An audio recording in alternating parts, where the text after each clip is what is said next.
यतना पढ़ब लिखब माँ टिक धूल होई गए, सरकारी नौकरी गुलरिक फूल होई गए, सरकारी नौकरी गुलरिक फूल होई जात यहाँ पढ़ के बार धीरे धीरे खत्म होती है नौकरी के आस धीरे धीरे, झरत जात यहाँ खोपड़ी के बार धीरे धीरे, यतना बाटे पेपर ढंग से कराय दिया, ज्वाइनिंग देवाय दिया हो, हाँ पेपर लीक से अब की सेंटर का बचाय लिया, ज्वाइनिंग देवाय दिया हो। गोंडा में है तो कहाँ वो अपने विद्यालय की फोटो भेजते हैं, दिखाते हैं भैया हमारा जो प्रांगण विद्यालय का पूरा तालाब बन गया, हम लोग मतलब एकदम निक्कर उठा के पैजामा उठा के पैंट उठा के जीन्स उठा के एकदम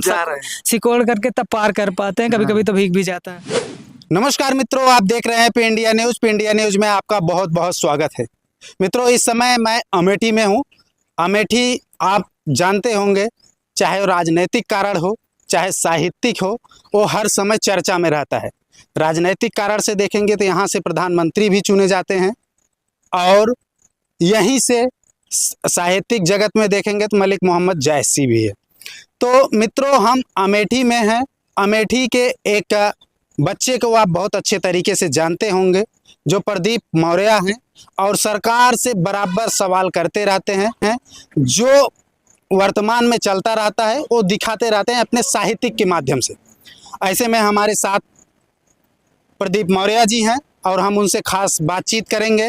वो कौन कौन सा नया मुद्दा ये लेके आए हैं और कौन सी गीत इनकी अभी ट्रेंडिंग हुई थी, सारी बातचीत करेंगे। बहुत बहुत स्वागत है भैया। बहुत बहुत धन्यवाद आपका। भैया जी आपका बहुत सोशल मीडिया पे नेम फेम भी है और काफ़ी लोग प्यार आशीर्वाद भी देते हैं। जैसे आप सरकार से सवाल करते हैं, चाहे साहित्यिक के माध्यम से चाहे जैसे भी, और सबसे पहले तो हम प्रदेश पुलिस के लिए आप जा रहे थे एग्ज़ाम देने, उस समय का एक वीडियो मैंने देखा था। वो कौन सी वीडियो है और वो कौन सी गीत है जो आप सुनाना चाहते हैं हमारे दर्शक के लिए? देखिए जैसे आपने वो गीत की बात की, तो वो देखिए उत्तर प्रदेश का जब पुलिस का जब पेपर हुआ था जी, तो उसमें लोगों में ये डर था कहीं ऐसा ना हो कि फिर से पेपर लीक हो जाए। जी, चूंकि री एग्जाम हो रहा था जी। तो उसी क्रम में मैंने युवाओं का जो दर्द था उसको एक गीत के माध्यम से संकलित करके आप सभी के बीच में रखा था। जी। वो कौन सा? वो बढ़िया था, तो देखिए मैं सुनाता हूँ। जी। अर्जी यतना बाटे पेपर ढंग से कराय दिया, ज्वाइनिंग देवाय दिया हो, हाँ पेपर लीक से अब की सेंटर का बचाय लिया, ज्वाइनिंग देवाय दिया हो, दिल में उम्मीद लेके सेंटर पायाऊब, सड़क स्टेशन पा हम रात का बिताऊब, घर परिवार के सपना अब की पुरवाय दिया, ज्वाइनिंग देवाय दिया हो, हाँ पेपर लीक से अब की सेंटर का बचाय लिया, ज्वाइनिंग देवाय दिया हो। केतना तैयारी करी एक ही पेपर के, अब बांध टूट गा है हमारे सबर के, ना कल माफिया के अब की सबक सिखाए दिया, ज्वाइनिंग कराए दिया हो, हाँ पेपर लीक से अब की सेंटर का बचाए लिया, ज्वाइनिंग देवाए दिया हो। और अंत में मैंने अपने बेरोजगार भाई, जैसे ज्यादातर ये होता है कि अगर बेरोजगार हैं आप तो आपकी शादी नहीं होती, उस पर मैंने जी आखिरी लाइन उस पर मैंने लिखी थी कि कौन सी लाइन? नौकरी के कारण आहन हम कुंवारा, ताना दे के गांव के लोग कहत हैं अवारा, अब की हमरो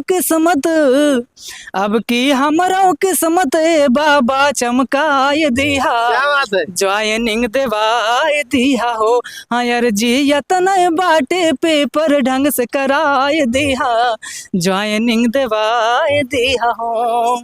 अच्छा प्रदीप भैया, हम बात करें, इतनी सुरीली आवाज़ है और इतना अच्छा गाते भी हैं आप, और आपकी शिक्षा दीक्षा कहाँ तक हुई है? देखिए, ग्रेजुएशन के बाद मैंने बीएड किया है। जी जी। बीएड के बाद मैंने एमएड किया है। अच्छा, एमएड भी कर लिया? एमएड भी है, और उसी दरमियान ट्रिपल सी, ओ लेवल जैसे कोर्स, जी जी जी। सी टेट, यूपी टेट, सब चीज़ें क्वालिफाई हैं उससे। अच्छा अच्छा, सब मतलब जितनी परीक्षाएं हैं लगभग क्वालिफाई हैं। और आप एग्ज़ाम भी देने गए थे जो मतलब पुलिस की एग्ज़ाम, उस समय भी मैं आपका बराबर वीडियो वॉच करता हूं। और हम बात करें, आपने एक बहुत पुराना एक गीत बहुत वायरल हुआ था आपका, वो गीत थी स्कूल से रिलेटेड। अच्छा। जो आप सवाल करते हैं, बहुत मतलब बेबाकी अंदाज से गाते हैं और बहुत अच्छा लगता है। और हम भी जब सुने ना तो हमारा दिल एकदम ये हो कि अब पहुंच जाएं आपके पास। और अमेठी में इसलिए हम चल के आए हैं और हम वो गीत सुनना चाहते हैं। देखिए, वर्तमान में जो सरकारी स्कूल की परिस्थितियां हैं जी जी वो बहुत दयनीय हैं। जी। आप चले जाएंगे विद्यालय में, पिछले 6 सालों से भर्ती नहीं आई है जी। और हर साल शिक्षक रिटायर होते हैं। जी, जी। अगर हर साल रिटायर होते तो उनकी ज्वाइनिंग भी होनी चाहिए, सही। लेकिन पिछले 6 सालों से कोई भर्ती नहीं आई है। ये मैं नहीं कह रहा हूँ, ये सरकार का डेटा बताता है। जी, जी। और जो भर्ती आई थी 69,000 और जी। 68,500 2018 में, तो वो भर्ती है जो 2017 में शिक्षा मित्र हटाए गए थे। शिक्षा मित्र की संख्या 1,72,000 थी। जी। तो उस हिसाब से ये 2 चरणों में भर्तियां करवाई गई थी। अच्छा। तो इस हिसाब से अगर देखें तो भर्ती ही नहीं करवाई गई। जी जी। प्रदीप जी, एक और थोड़ा सा मैं एक क्वेश्चन और करना चाहता हूँ। जी। उसमें कुछ घोटाले भी हुए थे, वो जी। कैसा घोटाला था वो जरा? 69,000 शिक्षक भर्ती में आरक्षण घोटाला हुआ था। जी। आरक्षण घोटाले में ओबीसी का आरक्षण होता है 27%। जी। वर्तमान की सरकार ने 27% के बजाय 4% आरक्षण दिया है जी। ओबीसी को, जी। और 21% आरक्षण होता है एससी वर्ग का। तो वर्तमान सरकार ने 69,000 शिक्षक भर्ती में एससी वर्ग को 16.2% आरक्षण दिया है। जी। आज भी बच्चे पिछले 4 साल से जी जी। लखनऊ में भटक रहे हैं, लेकिन वर्तमान सरकार यानी कि योगी जी पर कोई प्रभाव नहीं है। धरना भी दे रहे हैं? धरना भी दे रहे हैं। हाँ। वो लोग हमसे संपर्क में रहते हैं लगातार, वो बताते रहते हैं भैया हमारे साथ ये मामला है। हम जा करके पिछड़ी जात के नेताओं के आवास के सामने धरना दे रहे हैं, चाहे वो केशव प्रसाद मौर्य हो, चाहे ओम प्रकाश राजभर हो, चाहे अनुप्रिया पटेल जी हो, आशीष पटेल जी हो, और चाहे भूपेंद्र चौधरी जी हो, लेकिन कोई भी सुनने को तैयार नहीं है। यहाँ तक कि पिछड़ा वर्ग आयोग ने भी माना है कि घोटाला हुआ है, और हाईकोर्ट ने भी माना है कि घोटाला हुआ है। उस समय तत्कालीन शिक्षा मंत्री सतीश चंद्र द्विवेदी जी थे, उनके कार्यकाल में हंगामा हुआ, ये घोटाला हुआ। इस समय वर्तमान की अगर मैं बात करूं तो शिक्षा मंत्री संदीप सिंह हैं, वो भी पिछड़ी जाति से ही आते हैं, पिछड़ी जाति से ही नेता बने, लेकिन उनको भी पिछड़ी जात का दर्द नहीं समझ आ रहा है। क्यों मंत्रियों के कान में जूं नहीं रेंगते हैं? देखिए, कहीं न कहीं राजनीतिक कारण है। अभी अगर मैं बात करूं तो संजय निषाद जी की मैं बात करूं, संजय निषाद जी का बयान आया कि बीजेपी में किसी भी नेता की चलती नहीं है जी। जो भी निर्णय होते हैं योगी जी लेते हैं, शीर्ष नेतृत्व लेता है। जी जी। तो इससे साफ जाहिर है कि इस वजह से पिछड़ी जात के नेताओं की चलती नहीं है। अच्छा, तो भैया जी, आप वो शिक्षा पे जो स्कूल पे गीत थी, वो कौन सी गीत? देखिए, स्कूलों की जो परिस्थितियां हैं, जी जी। अगर आप बरसात में चले जाएं तो हो सकता है आप स्कूल में एंट्री ना कर पाए, आपको तालाब जैसा नजर आएगा। अभी मेरे बहुत सारे मित्र हैं जो शिक्षक हैं, गोंडा में हैं, तो कहाँ वो अपने विद्यालय की फोटो भेजते हैं, दिखाते हैं भैया हमारा जो प्रांगण विद्यालय का पूरा तालाब बन गया। हम लोग मतलब एकदम निक्कर उठा के, पैजामा उठा के, पैंट उठा के, जीन्स उठा के एकदम सिकोड़ करके तब पार कर पाते हैं। कभी कभी तो भीग भी जाता है। तो उन सब परिस्थितियों पर मैंने गीत लिखा था। गीत बहुत बढ़िया चला था, लगभग करोड़ों लोगों ने मेरे चैनल पे देखा है, और पता नहीं कितने लोगों ने क्रॉस पोस्ट किया था। ये 1-2 साल पहले मैंने गीत गाया था, लेकिन 2022 की। हाँ, मैं सुना था। देखिए मैं सुनाता हूँ। जी जी। सुनो देश के प्यारे बासी, हमारी बात का ध्यान लगाए, क्या बात है? आकर देखो हमारी यूपी, बाबा रहे सरकार चलाए, यहाँ बने सरकारी स्कूल, बिल्डिंग देखा खूब लहराए, 200 लड़का पर 2 मास्टर, अंदर जई है तू है दिखाए, 200 लड़का पर 2 मास्टर। और अंदर की क्या परिस्थितियां है देखिएगा। अंदर कदम जो पहला रखिया जाए तो हर जीव ठंडाए, पानी भरा तालाब देख के गोता वो हमारे हो लगाए, आराम से आगे तुम बढ़ जाए, नहीं तो जई हो बिछलाए, अब कक्षा में पहुँच गए है, दरवाजा का देव दबाए, अब कक्षा में पहुँच गए है। कक्षा में बढ़ के जब देखियो लड़का रहे हैं खूब चिल्लाए, लड़का बिना किताब के पढ़ रहे बाबा गे हैं यह बिसराए, यहाँ पढ़े मजदूर के लड़का यहाँ से नजर ना ही जाए, जो तनिक आवाज उठावे उनका दिन ही जाए दबाए, जो तनिक आवाज उठावे। ये भी वास्तविकता है कि बच्चों को किताबें समय पर नहीं मिल पाती हैं। और अगर कंपेयर किया जाए कॉन्वेंट स्कूल प्राइवेट स्कूल की, तो वहाँ पर जब तक आपके पास किताब नहीं होगी ना, आप दहलीज पर कदम ही नहीं रख पाएंगे। देखिएगा सब कुछ मिलता है सरकारी स्कूलों में सिवाय शिक्षा के। तो उसमें मैंने लिखा था कि दोपहरे मिड डे मील के खाना खाए रहे हैं खूब चोंगराए, जूता मोजा पैंट या बूसट सबका रहे फ्री में बटाए, खाता माँ हर जा खर्चा का हजारन रुपया रहे भेजाए, यतने माँ सबका खुश राखें शिक्षा छोड़ के सब मिल जाए, यतने माँ सबका खुश राखें। और परिस्थितियाँ क्या है, दो ही टीचर हैं, दो ठो मास्टर का पढ़ी है यह का सब ही जानत बाय, यहरी हाँ कहीं वहरी हाँ कहीं, हाकत हाकत दिन बीत जाए, लाखन भर्ती खाली पड़ी है वह इनसे ना ही भर जाए, लागत है नौकरी ना दी है चाहे लड़का भाड़ मजाए, लागत है नौकरी ना दी है, पिछले 6 सालों से भर्ती नहीं आई है। मित्रों, प्रदीप जी का ये अंदाज जो था बहुत अच्छा लगता है। और हम बात करें कि मजदूर किसान की भी आवाज़ उठाते हैं, और अच्छा ये किसानों के लिए और मजदूरों के लिए जो आवाज़ है आपकी, वो किसानों के लिए आप क्या कहना चाहेंगे? और सरकार से जो सवाल पूछे हैं और बहुत जायज़ सवाल हैं। मेरा मेरा मेरा मेरा एक गाना किसानों की स्थिति पे भी बताएगा और वर्तमान यातायात की व्यवस्था को भी दर्शाएगा। देखिएगा आप जौनपुर से आए हैं, संभवतः जौनपुर से अमेठी आने में ऐसा तो बिल्कुल नहीं हुआ होगा कि आपको सड़क पर जानवर ना मिले हों। जी जी, करेक्ट करेक्ट करेक्ट, मिले होंगे ना। बिल्कुल। वो जो जानवर हैं वो किसानों का नुकसान भी कर रहे हैं जी। इसके लिए सरकार उचित व्यवस्था नहीं कर पा रही है। और सरकार पिछले कुछ साल पहले मैं जाऊं तो सरकार ने कहा था मैं चौकीदार, बिल्कुल। सभी ने अपने ट्विटर हैंडल पर वर्तमान सरकार के लोगों ने लिखा था, जैसे कि अगर मैं बीजेपी नेता होता तो मैं अपना ट्विटर हैंडल अकाउंट ऐसे लिखता, प्रदीप मौर्य ब्रैकेट के अंदर मैं भी चौकीदार। याद है आपको? अच्छा। तो अब मैं गीत सुनाता हूँ, देखिएगा। जी जी जी, कौन सी? कि किसान चौकीदार है, असली चौकीदार किसान है। जी।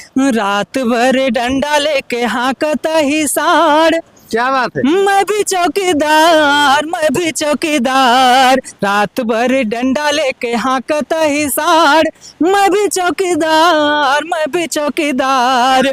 हर एक किसानन के यही है कहानी, हथवा में लाठी डंडा यही है निशानी, खेतवा के चारों कैती के हैं यहाँ यार, फिर भी चौकीदार, मैं भी चौकीदार। निंदिया खराब करके खेतवा रखाई, होत भिन सार हम नरेगा मजाई, ऐसी डबल ड्यूटी हमर होई गए पहाड़, मैं भी चौकीदार, मैं भी चौकीदार। ज़्यादातर ये देखा जाता है कि किसान मजदूर भी हैं, क्योंकि अपने क्षेत्र में उतने बड़े किसान नहीं हैं कि वो केवल किसान हो, किसान के साथ साथ वो मजदूर भी हैं। जी बिल्कुल, तो ये किसान बिल्कुल सही आपने कहा। और हम बातचीत और करेंगे। प्रदीप जी, बहुत अच्छा लगता है क्योंकि आप युवाओं को जगाते रहते हैं और युवाओं की बात करते हैं। तो ऐसे में आप देख रहे हैं पूरे भारत में क्या महिला सशक्तिकरण को भी लेके, और हम बात करें बांग्लादेश में जो अभी हुआ और बंगाल कोलकाता में जो हुआ, आप सब चीज़ देख रहे हैं। उस पे क्या आपने साहित्यिक माध्यम से क्या लिखा है, क्या कुछ आप पेश करना चाहते हैं? देखिए, जैसे कि हमारे भारत देश में जी ऐसा कहा जाता है कि कोई ऐसा दिन नहीं जाता है जिस दिन महिलाओं के साथ शोषण और अत्याचार ना हो। जी जी। तो मैं सरकार से निवेदन करूंगा, जो महिलाओं के लिए मंत्रालय बने हैं उनसे निवेदन करूंगा कि आप सख्त से सख्त कानून बनाएं, ताकि अपराधी किसी भी प्रकार की इस प्रकार की घटना करने से पहले सोचें। और इन सब चीज़ों पर मैंने गीत लिखा था, गीत बढ़िया वायरल भी हुआ था। देखिए मैं सुनाता हूँ कि हम भले चांद पर पहुंच गए पर जमी पे चलना ना आया, रोबोट बनाने वाले को इंसान बनाना ना आया, रोबोट बनाने वाले को इंसान बनाना ना आया। कहीं पे नारी को गोली मारे, क्या बात। कहीं उसे निर्वस्त्र करें, मानवता को शर्मसार कर खुद की आत्मा तृप्त करें। गहने कपड़े बना लिया पर लाज बचाना ना आया, रोबोट बनाने वाले को इंसान बनाना ना आया, रोबोट बनाने वाले को इंसान बनाना ना आया। कुछ यूँ परिस्थितियाँ हैं, चाहे वो बंगाल की हों, चाहे मणिपुर की हों, चाहे दिल्ली की हों, चाहे हाथरस की हों या अन्य जगहों की हों। जी जी। तो ऐसे में हम बात करेंगे मित्रों प्रदीप जी से, और थोड़ा सा एक चर्चा करेंगे युवाओं पे। अभी सारी चर्चाएं तो लगभग हो गई हैं, अब हम युवाओं के लिए क्या है कुछ और क्या परोसते हैं आपको, अब ये देखने को मिलेगा। प्रदीप जी, युवाओं के लिए क्या कहना चाहते हैं, क्योंकि सबसे ज़्यादा भारत में युवा हैं, युवा भाई के लिए आप क्या कहना चाहेंगे? देखिए, युवाओं की समस्या है जी और युवाओं के लिए रोजगार जी उपलब्ध करवाना सरकार का काम है जी जी और बड़े बड़े जो उद्योगपति हैं, उनका काम है। जी तो उद्योगपतियों से तो हम कह नहीं सकते कि बिल्कुल। आप हमको रोजगार दीजिए, जी लेकिन हम सरकार से सवाल कर सकते हैं, क्योंकि मैंने सरकार को वोट दिया, सरकार बनाई, लोकतांत्रिक देश है, जी तो ये व्यवस्था भी की गई कि सरकार से हम सवाल कर सकते हैं, आर्टिकल 19 में कहा गया है। जी तो उसी क्रम में अगर कोई युवा सरकार से सवाल करेगा तो ज़्यादातर देखा जाता है कि उसके मुंह बंद करवाने की कोशिश की जाती है, जी जी जो कि सरासर गलत है। तो युवाओं के लिए मैंने कई सारे गीत लिखे हैं, उसी क्रम में एक मैं गीत सुनाता हूँ। जी युवाओं में ये भ्रम फैल गया है कि पढ़ना लिखना व्यर्थ हो जा रहा है। उसी पे मैंने एक गीत लिखा था, उनकी जो व्यथा है उन सब चीज़ों को संकलित अच्छा, करके। आपने बोला पढ़ना लिखना व्यर्थ, ये कैसे कहाँ तक सही है? जो किस मतलब किस बेस पे आप बोले कि पढ़ना लिखना व्यर्थ? ये देखिए, पहला तो ये माना जाता है कि पढ़ाई लिखाई थोड़ा सा चेतना बढ़ाने के लिए किया जाएगा, और दूसरा कुछ बच्चे जो गरीब वर्ग से होते हैं जी वो सिर्फ पढ़ाई इसी वजह से करते हैं कि हमें नौकरी मिल जाएगी। जी अब सरकार इस पे सवाल करती है कि भाई आत्मनिर्भर बनिए। जी आपसे मैं सवाल करता हूँ, क्या गरीब का बच्चा आत्मनिर्भर बन पाएगा? क्या वो 10 लाख लगा करके बिजनेस कर पाएगा? नहीं कर पाएगा। नहीं कर तो पाएगा। इस हिसाब से मैंने कहा था कि पढ़ना लिखना उनका व्यर्थ है। अच्छा तो आप इस बात को किसी दूसरे एंगल से मत लीजिएगा। जी। अब मैं गीत सुनाता हूँ, देखिए। जी जी यतना पढ़ब लिखब माटिक धूल होई गए, सरकारी नौकरी गुलरिक फूल होई गए, सरकारी नौकरी गुलरिक फूल होई गए।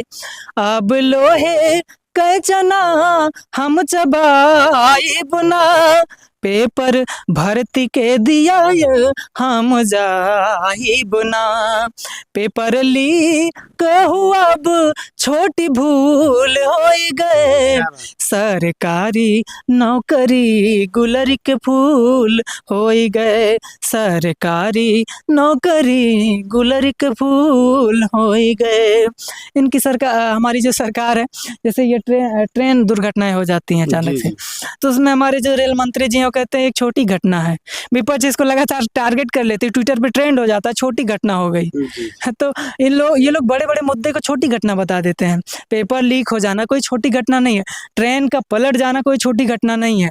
तो ये सब गंभीर मामले हैं, सरकार को गंभीरता से जवाब देना चाहिए, गंभीरता से एक्शन लेना चाहिए, लेकिन सरकार जो है उस पर अच्छे से काम नहीं कर पाती। बेरोजगारी में मैंने और भी बहुत सारे गीत लिखे हैं, एक लाइन सुना देता हूँ मैं। जी जी जी जी सुना दीजिए। जाते जाते झरत जात यहाँ पड़ी के बार धीरे धीरे, खत्म होती है नौकरी के आस धीरे धीरे, झरत जात यहाँ खोपड़ी के बार धीरे धीरे, नेवी के उम्र बीती आर्मी के वीरती, दरोगा के टूटा विश्वास धीरे धीरे, झरत जात यहाँ खोपड़ी के बार धीरे धीरे।